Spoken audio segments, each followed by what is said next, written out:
présenter une liste triade qui était jouée par Team Anime sur le dernier tournoi de Reims, et donc j'ai eu à l'affronter. Voilà, donc c'est une liste triade emmenée par le héros Xiangling, avec un trio d'alchimistes, hein, puisqu'on a 3 alchimistes, Xiangling, l'alchimiste de l'école du long soupir, et puis le disciple de l'école du soleil de cristal. Voilà, on a ensuite on a l'inquisiteur de la garde Cobra, on a 2 sentinelles du cœur de fer, et puis le Shinge. Voilà, donc en totalité il y a 7 figurines, donc c'est une liste basée sur 200 points maximum. Je crois que la liste, il me semble, fait 198 points. Donc c'est une liste qui est basée beaucoup, en fait, c'est assez alterné aussi bien sur la protection que sur l'attaque, en fait, parce que vous allez voir, en fait, on va voir un petit peu les profils, mais Xiangling, en fait, va pouvoir un peu protéger les amis.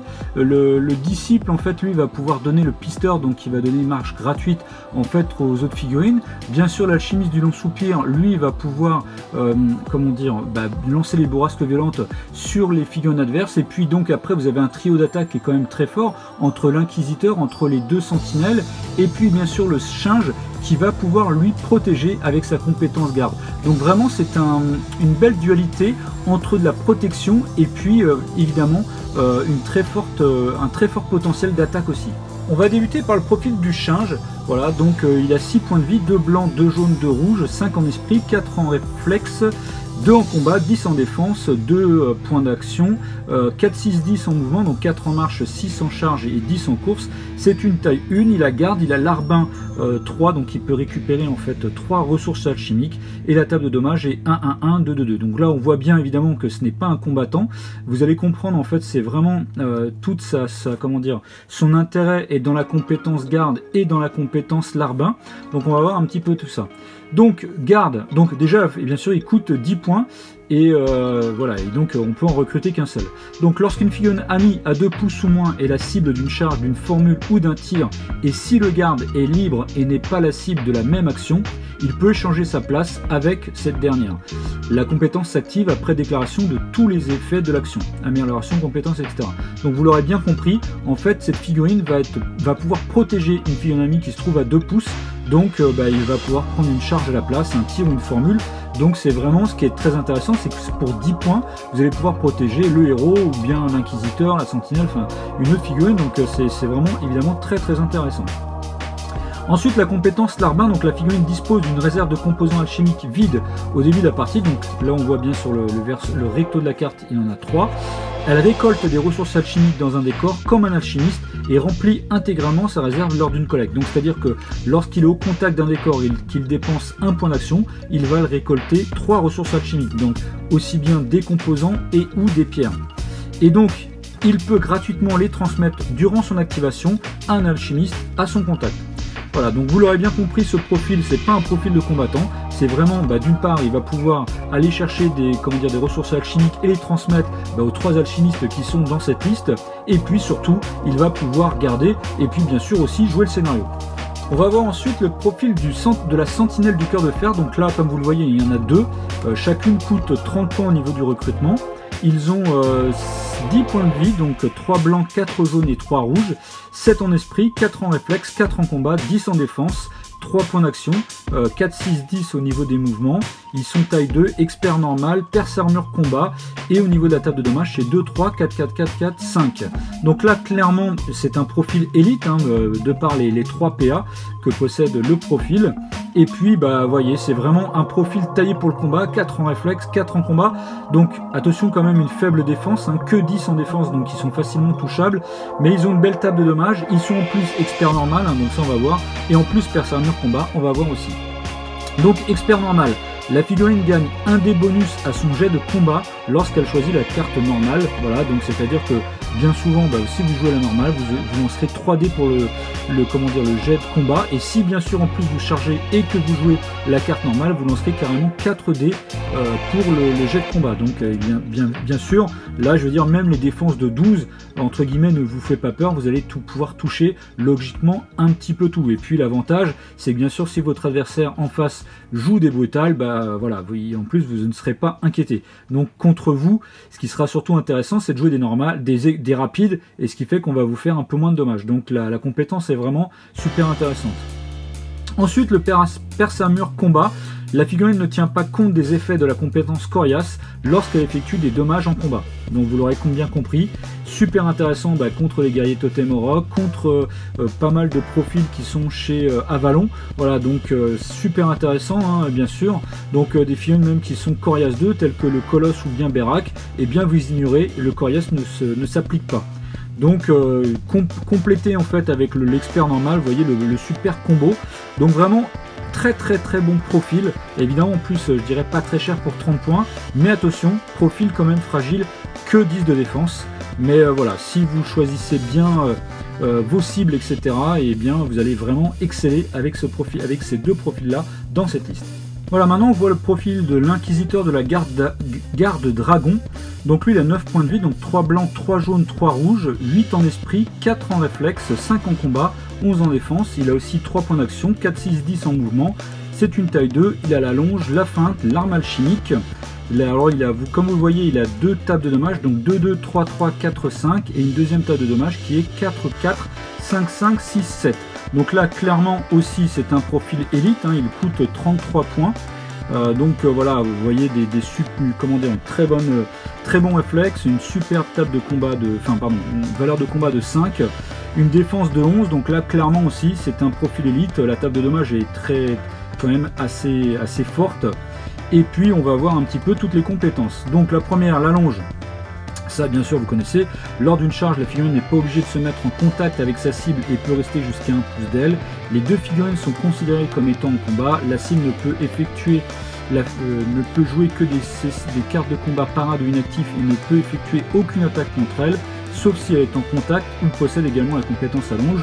Durant son activation, avant de jouer une carte de combat, la cible peut gratuitement se mettre en contact avec la figurine par le plus court chemin. Si elle quitte un autre combat pour le faire, elle fait un jet de désengagement. Ensuite, donc, bien sûr, hein, l'avantage, si lui il a la longe et que l'ennemi n'a pas la longe, il pourra blesser la figurine et la figurine ennemie ne peut en aucun cas le blesser. Il faudra que lors de l'activation, il vienne se mettre en contact. La feinte. La figurine peut échanger sa carte par inactif après que les deux adversaires aient révélé leur carte de combat. La feinte ne peut pas être utilisée lors d'une charge. Donc, vous allez comprendre le super combo avec la longe. C'est-à-dire que lorsque vous avez chargé, donc bien sûr lorsque vous chargez, vous êtes obligé de jouer une carte d'attaque, rapide, normale ou brutale. Ensuite pour le deuxième PA, lorsque vous êtes en combat, bien admettons vous jouez, et alors je parle que si la figurine bien sûr en face n'a pas la longe, bien vous jouez par exemple une carte d'attaque encore à nouveau, et si votre adversaire fait une parade, vous échangez votre carte par inactif, et votre adversaire a dépensé un point d'action pour rien. Ça veut dire qu'une figurine qui n'a pas la longe contre l'inquisiteur de la garde dragon, hormis la charge, ça ne servira à rien qu'il fasse des parades. Donc vous voyez, c'est extrêmement puissant, il sera obligé de subir vos attaques sans rien pouvoir faire, il sera obligé de faire inactif. Et pour finir, l'arme alchimique, donc lors d'un combat contre un alchimiste, l'inquisiteur utilise la deuxième ligne de son tableau de dôme, donc vous l'aurez compris, c'est le 4, 4, 5, 5, 6, 7, donc voilà, il est extrêmement puissant contre les alchimistes. En 2 coups, il va tuer quasiment tous les... généralement en 2 coups, il va tuer tous les alchimistes, mis à part si un alchimiste, je dirais, à 12 points de vie, et que vous faites un 7 par exemple, et suite un 4, mais d'une manière un peu générale, vous allez venir à bout de n'importe quel alchimiste qui a 9 ou 10 points de vie, quoi. Donc voilà, un super profil, très fort contre les alchimistes, qui est aussi très fort contre n'importe quelle figurine, même les héros qui ont 12 en défense. Donc voilà, et d'autant plus là, allez-y, faites-vous plaisir sur des figurines qui n'ont pas la longe, puisque là vous allez pouvoir vraiment avoir un super avantage. On voit maintenant le profil du disciple de l'école du soleil de cristal. Donc c'est un alchimiste qui a 7 points de vie, donc 3 blancs, 2 jaunes, 2 rouges. Il coûte 24 points, donc 7 en esprit, 4 en réflexe, 3 en combat, 10 en défense, 2 points d'action, 4, 6, 10 en mouvement. C'est un alchimiste du cercle extérieur R, il a pisteur, soutien alchimique, et sa table de dommages est 1, 1, 2, 2, 3, 3. Donc là, clairement, en fait, l'avantage du pisteur, c'est qu'il va pouvoir faire une marche gratuite en début d'activation. Donc c'est un pseudo, entre guillemets, 3PA, pas vraiment, mais voilà, il peut quand même avoir une marche gratuite, donc c'est quand même super intéressant. Et puis le soutien alchimique, donc ça, vous allez voir, on va voir, et puis bien sûr, on va voir aussi sa formule. Donc, alchimiste du cercle extérieur R. Lorsqu'elle dépense un PA pour retirer un pion ressource alchimique d'un décor, la figurine peut appliquer l'effet de l'affinité du jeton ou gagner des ressources alchimiques. Elle en gagne 4 si le pion est de son affinité, donc R, sinon on en gagne 2. Donc des ressources alchimiques, hein, je rappelle, c'est aussi bien soit des composants des triangles, ou soit des pierres, des ronds, que vous voyez sur la carte. Donc le pisteur, hein, au début de sa première activation du tour, la figurine peut effectuer une action de marche gratuitement. Et le soutien alchimique, une fois par tour durant son activation, un disciple peut transmettre gratuitement toute ou une partie de ses composants à un alchimiste ami au contact. Donc je vous rappelle, il démarre avec tous ses composants en début de partie, donc ça veut dire que quand il est au contact, il va pouvoir les transmettre gratuitement, enfin une partie ou bien tout, de ce qui lui reste en fait, aussi bien à Xiangling que à l'alchimiste du soleil de l'école du long soupir. Ensuite, il n'a qu'une seule et unique formule, légèreté du vent, donc il n'a pas besoin d'être concentré, c'est 0. Ça va dépenser 3 R, doit 3 composants R, donc les triangles. Il va pouvoir cibler une figurine qui se trouve jusqu'à 8 pouces, donc la formule cible une figurine amie non héros, donc bien sûr ça ne peut pas être Xiangling, et non alchimiste, donc ça ne peut pas être non plus l'alchimiste, de taille 1 ou 2 à portée. La cible obtient pisteur, donc c'est pas cumulable parce que c'est-à-dire qu'il pourrait pas le lancer sur une figurine qui a déjà le pisteur, jusqu'à la fin du tour, ou jusqu'à la fin du tour, la cible peut se désengager sans effectuer de jet de désengagement. Et au niveau des améliorations, donc c'est 2 pierres pour une cible supplémentaire et 1 pierre pour cumuler les 2 effets. Donc ça veut dire que potentiellement, il peut lancer en fait cette formule sur 3 figurines. Admettons, il peut très bien lancer sur les 2 sentinelles et aussi l'inquisiteur. Ça veut dire que ces 3 figurines-là vont avoir une marche gratuite. Et donc ça veut dire que potentiellement, ça les transforme un peu entre guillemets en 4 PA. C'est-à-dire qu'ils vont pouvoir faire une marche gratuite et il leur restera encore 3 points d'action pour agir. Donc vous voyez, c'est vraiment extrêmement puissant. Et puis bien sûr, le côté aussi super intéressant, c'est que vous pouvez aussi faire en sorte que si la figurine amie sur laquelle vous avez lancé la formule se désengage, et bien qu'il réussisse automatiquement son jet de désengagement. Donc ça peut être aussi extrêmement utile dans pas mal de situations. Par exemple, si vous lancez ça sur l'alchimiste du long soupir, de l'école de long soupir, bah, par exemple, s'il se désengage, il ne pourra pas être blessé, pas perdre de points non plus de concentration, par exemple s'il est concentré. Voilà, et puis pas prendre de points de vie bien sûr. Et ça vous pouvez aussi le faire bien sûr sur une sentinelle ou bien sur l'inquisiteur de la garde dragon. Et puis comme vous l'avez vu sur les améliorations, vous pouvez en fait entre guillemets faire les 2 améliorations, parce que vous pouvez faire une pierre pour qu'il y ait les 2 effets, et le pisteur et le jet de désengagement, et puis bien sûr vous pouvez faire 2 pierres pour une cible supplémentaire à portée. Ça veut dire que 2 figurines auront pisteur et en plus pourront se désengager sans problème durant le tour. On voit maintenant l'alchimiste de l'école du long soupir. Donc lui, il a 8 points de vie, donc 3 blancs, 3 jaunes, 2 rouges. Il coûte 30 points, vous pouvez en recruter 2 dans une liste. Il a 7 en esprit, 4 en réflexe, 2 en combat, 11 en défense. Il a 3 points d'action, 4, 6, 10 au niveau des mouvements. Il est taille 2, alchimiste du cercle extérieur R. Il a la maîtrise alchimique et sa table de dommage est 1, 1, 2, 2, 2, 3. Voilà, donc voilà, là c'est bien sûr un alchimiste, on va dire élite, puisqu'il a 3 points d'action. Il a quand même, bon, c'est pas un combattant bien sûr, mais il a quand même 11 en défense, donc il sera pas facilement touchable entre guillemets par des troupes de base adverses. Voilà, donc l'alchimiste du cercle extérieur R, c'est comme le disciple, donc c'est vraiment la même chose. Ce qui le différencie, c'est la maîtrise alchimique. Donc lors de l'amélioration d'une formule, la figurine peut transformer un composant en 2 pierres alchimiques. Donc ça, vous voyez, c'est très intéressant si vous n'avez plus de pierres par exemple et qu'il vous reste quand même des composants. Donc ça, c'est évidemment assez intéressant. Et donc l'alchimiste, lui, il a 2 formules. La première, c'est l'influence du vent. Il n'a pas besoin d'être concentré. Donc ça va dépenser 2 composants R. Ça va cibler une figurine ennemie à portée, donc dans les 8 pouces. La cible subit un des malus à ses jets de réflexe et décale les dommages une colonne à gauche lors de ses jets de combat. La formule dure jusqu'à la fin du tour et les améliorations, c'est 2 pierres pour une cible supplémentaire à portée. Ça veut dire, alors je rappelle bien sûr, vous pouvez améliorer qu'avec 4 pierres maximum, c'est-à-dire vous allez pouvoir cibler jusqu'à 3 figurines qui vont avoir les effets de cette formule. Donc c'est quand même super intéressant. Et la deuxième formule qui est bien sûr très connue, la bourrasque violente, il faut être concentré 2 pour pouvoir le faire. Ça va dépenser 2 R, pareil ça va cibler une figurine ennemie à portée donc à 8 pouces. La défense de la cible devient 8 et elle ne peut plus effectuer ni action, ni réaction, ni attaque. Les effets durent jusqu'à ce que la cible dépense 1 PA lors de son activation pour annuler les effets de la formule. Et pareil, là aussi, amélioration, c'est 2 pierres pour une cible supplémentaire à portée. Donc de la même façon, vous allez pouvoir le lancer sur 3 figurines ennemies. Donc vous l'aurez compris, les cibles deviennent 8 et en fait elles peuvent plus rien faire. C'est-à-dire que si vous les attaquez, elles peuvent rien faire, elles peuvent absolument rien faire jusqu'à temps en fait qu'elles s'activent et qu'elles dépensent 1 PA pour annuler l'effet de la formule. Donc voilà, c'est vraiment extrêmement puissant parce que vous pouvez faire griller 3 PA à 3 figurines ennemies, enfin pardon, 1 PA à 3 figurines ennemies, et puis c'est-à-dire qu'il y a quand même, elles vont avoir 8 de défense, elles peuvent rien faire, donc cette formule est bien sûr ultra connue de tous les joueurs, c'est dévastateur, et ce profil alchimiste de l'école du long soupir est vraiment craint comme la peste, et c'est tout à fait légitime. Et puis pour finir, on voit le héros Xiangling. Donc ce profil a été révisé, d'ailleurs, c'est pareil, comment dire, tout comme les sentinelles ont été révisées aussi en plus, elles ont un point de vie supplémentaire. Le Chinche, c'est pareil, lui il a été révisé puisque maintenant il a 3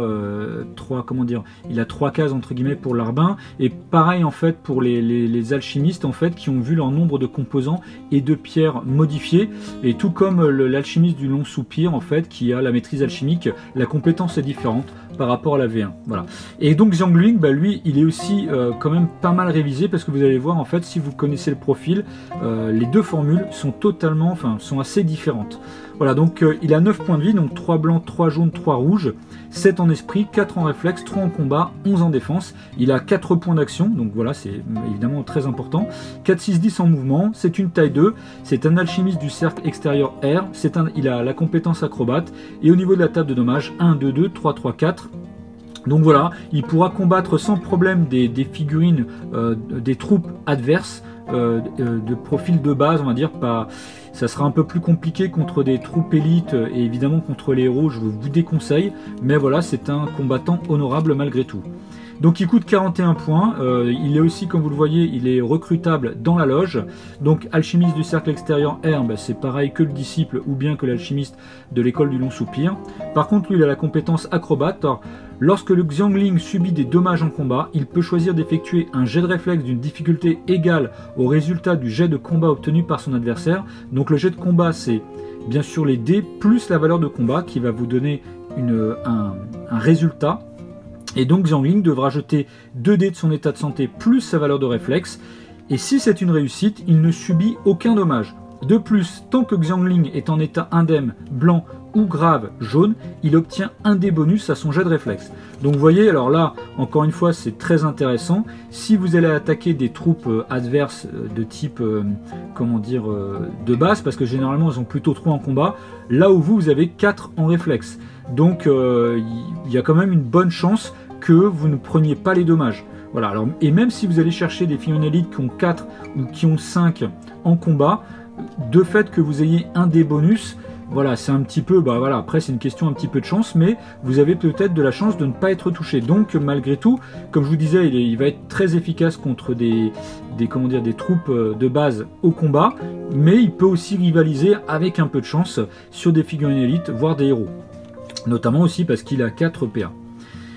Et donc maintenant, bien sûr, son utilité, c'est bien sûr les deux formules. Donc la première qui est illusion rémanente, donc 0, il n'a pas besoin d'être concentré. Ça va dépenser deux composants R. Ça va cibler 2 figurines amies non héros à portée dans les 5 pouces. L'une d'elles obtient un marqueur illusion et l'autre un marqueur bluff, sans les révéler.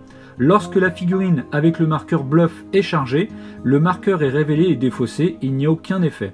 Lorsque la figurine avec le marqueur illusion est chargée, placez un marqueur d'1 pouce de diamètre entre la figurine ennemie et la cible de la charge en alignant les 3 socles.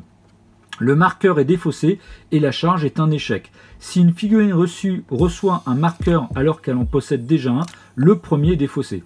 Et amélioration, c'est 2 pierres pour une cible supplémentaire à portée avec un marqueur bluff. Donc vous l'aurez compris, c'est-à-dire que vous allez pouvoir lancer cette formule et c'est-à-dire vous allez pouvoir cibler, si je dis pas de bêtises, 2 cibles entre guillemets initiales, donc une avec le marqueur illusion et une avec le marqueur bluff, et vous allez pouvoir avoir 2 cibles supplémentaires avec un marqueur bluff. Ça veut dire qu'en totalité, c'est 4 figurines qui vont avoir un marqueur, qu'une seule en fait qui sera avec le marqueur illusion et qui sera protégée contre une charge. Donc vous voyez, c'est vraiment très très fort, parce que si vous lancez ça sur la sentinelle ou bien sur l'inquisiteur, entre guillemets, ça les protège entre guillemets d'une attaque. Donc c'est vraiment super handicapant pour votre adversaire. C'est vraiment une super formule de protection. Et puis bien sûr, en plus votre adversaire ne sait pas sur quelle figurine vous avez fait ça. Donc il y a le côté bluff est bien comment dire, est assez comment dire, est plutôt juste, parce que vous allez pouvoir bluffer. Vous pouvez aussi très bien le mettre sur une figurine finalement auquel ne pense pas votre adversaire. Donc il y a ce côté là aussi, il va se poser la question, si vous le lancez sur 2, 3 ou 4 figurines, de savoir laquelle a réellement le marqueur illusion. Et puis la deuxième formule, qui était l'ancienne première, mais qui change, la première dans la V1 en fait du profil, mais qui change un petit peu. Donc diversion aérienne, il faut qu'il soit concentré 3 pour pouvoir lancer cette formule. Ça va demander 3 airs, ça va cibler 2 figurines de taille 1 ou 2 à portée à 5 pouces. Donc par exemple, vous ne pouvez pas lancer cette formule sur la lame de la garde tigre, soit de figurines amies, y compris l'alchimiste, donc y compris Xiangling lui-même, soit des figurines ennemies. Les 2 figurines échangent leur position.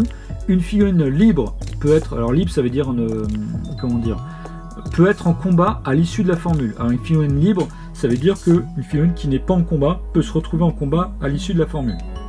Et au niveau des améliorations, c'est 3 pierres pour cibler une figurine amie et une figurine ennemie, au lieu de 2 figurines amies ou de 2 figurines ennemies. Donc là vous pouvez faire 3 pierres pour que ça soit échanger la place entre guillemets d'une figurine amie et d'une figurine ennemie.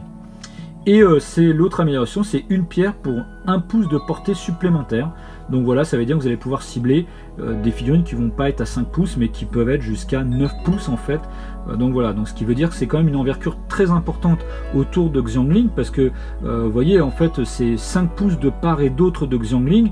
Donc si vous faites 4 pierres, vous allez pouvoir cibler une figurine qui se trouve de 9 pouces d'un côté, 9 pouces de l'autre. Donc entre guillemets le rayon c'est carrément 9 pouces d'un côté et de l'autre en fait de Xiangling. Donc voilà, donc super intéressant. Moi je peux vous dire, j'ai déjà joué contre ce profil lorsqu'on testait en fait le profil, et mon adversaire en fait avait échangé la position d'une de mes figurines contre une de ses figurines à lui, et c'est ce qui lui a fait gagner la partie en fait. C'était un scénario où il y avait une position, il avait très habilement fait ça, c'était super bien vu de sa part, et du coup je m'y attendais pas, et donc du coup voilà, c'était super intéressant. Donc, c'est très fort en fait cette formule, parce que vous allez pouvoir jouer ça sur pas mal comment dire, de scénarios, de positions, etc. Échanger les positions, c'est super intéressant. Imaginez-vous, vous avez une figurine en fait ennemie qui est proche d'une borne. Votre figurine par exemple, je sais pas, elle a bénéficié du pisteur, vous lui faites faire qu'une marche, vous jouez Xiangling, vous inversez la position de votre figurine qui a fait une marche et de la figurine qui est proche de la borne, et que ça soit par exemple, je sais pas moi, l'inquisiteur, la sentinelle ou bien même le singe, et le singe va pouvoir jouer directement en fait aussi par exemple la borne. Vous voyez, c'est tout à fait possible en fait en termes de combo. Donc voilà, Xiangling, héros super intéressant, c'est pas un profil de combattant, mais il peut combattre, enfin il est quand même très versatile, il va pouvoir jouer le scénario, il va pouvoir combattre, il va bien sûr pouvoir faire plein de choses, de protéger les figurines amies avec l'illusion rémanente, ou bien déplacer, enfin interchanger les positions en fait des figurines soit amies, soit ennemies, ou bien des deux. Voilà, donc vraiment beaucoup de choses, un potentiel super intéressant et plein de choses à faire avec ce profil. Donc voilà, pour résumer un peu comme je disais au début de cette vidéo, de la présentation, en fait on se trouve là face à une liste, moi que j'ai trouvé très intéressante quand j'ai joué contre Team Anime qui présentait. J'ai vu cette liste là, je me suis dit mince, il y a 2 sentinelles, il y a l'inquisiteur, il y a Xiangling qui est casse-pied comme tout, il y a l'alchimiste du long soupir qui va pouvoir me faire tomber, il y a le disciple qui va pouvoir donner le pisteur à l'inquisiteur aux 2 sentinelles, et en plus il y a le singe qui peut te protéger. J'ai vu ça, je me suis dit mais mince, il y a tout à fait un rôle de protection et puis aussi un rôle comment dire, potentiel offensif avec 3 figurines élites. C'est vraiment incroyable. Pour vous dire, en fait, on a joué le scénario Les Geysers de Cristal. J'ai beaucoup campé en fait sur ma position. Cette liste me faisait vraiment peur. J'ai pas du tout été au contact. On a fait une égalité. Ça m'allait très bien, parce que franchement, c'est une liste franchement qui est difficile à mon avis à affronter. Il y a vraiment plein de choses à faire avec cette liste. Voilà, Team Anime il m'a vraiment donné envie de jouer cette liste. Je pense que dans un futur tournoi, je pense que je testerai cette liste parce que je la trouve vraiment super intéressante et avec un potentiel énorme. N'hésitez pas à liker, à commenter. Je vous dis à bientôt pour une prochaine vidéo. Et bien sûr, n'oubliez pas à crier le mot très très fort. Alchemy!